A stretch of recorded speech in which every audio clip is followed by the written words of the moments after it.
ஆண்டவருக்கு முன்பதாக குற்றமற்ற ஒரு வாழ்க்கை வாழ்வது மாத்திரமல்ல, தானியேல் சொல்றாரு, நான் உமக்கு முன்பதாகவும் நான் எந்த நீதிகேடும் செய்யவில்லை ராஜாவே. ராஜாவே, நான் இவ்வளவு ஆண்டுகள் உங்களுக்கு கீழே வேலை செய்து கொண்டிருக்கிறேன்.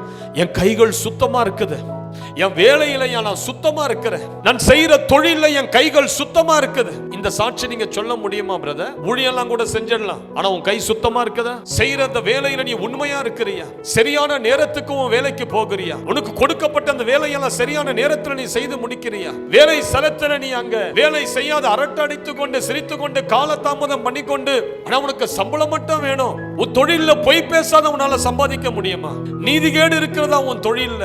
தானியேல் சொல்ற, ராஜாவே, உமக்கு முன்பதாக நான் எந்த நீதிகேடும் செய்யவில்லை. என் கைகள் சுத்தமா இருக்குது. சங்கீதம் 24:3-4 சொல்லுகிறது, யார் கர்த்தருடைய பர்வதத்தில் ஏறுவான்? யார் கர்த்தருடைய பரிசுத்த ஸ்தலத்தில் நிலைத்திருப்பான்? கைகளில் சுத்தமுள்ளவனும் இருதயத்தில் மாசில்லாதவனுமாய் இருந்து தன் ஆத்துமாவை மாயைக்கு ஒப்பு கொடாமலும் கபடாய் ஆணையிடாமலும் இருக்கிறவனே, அவன் கர்த்தரால் ஆசீர்வாதத்தையும் தன் ரட்சிப்பின் தேவனால் நீதியையும் பெறுவான். முதல்ல கர்த்தருக்கு முன்பதாக நீ பரிசுத்தமா இருக்கணும்.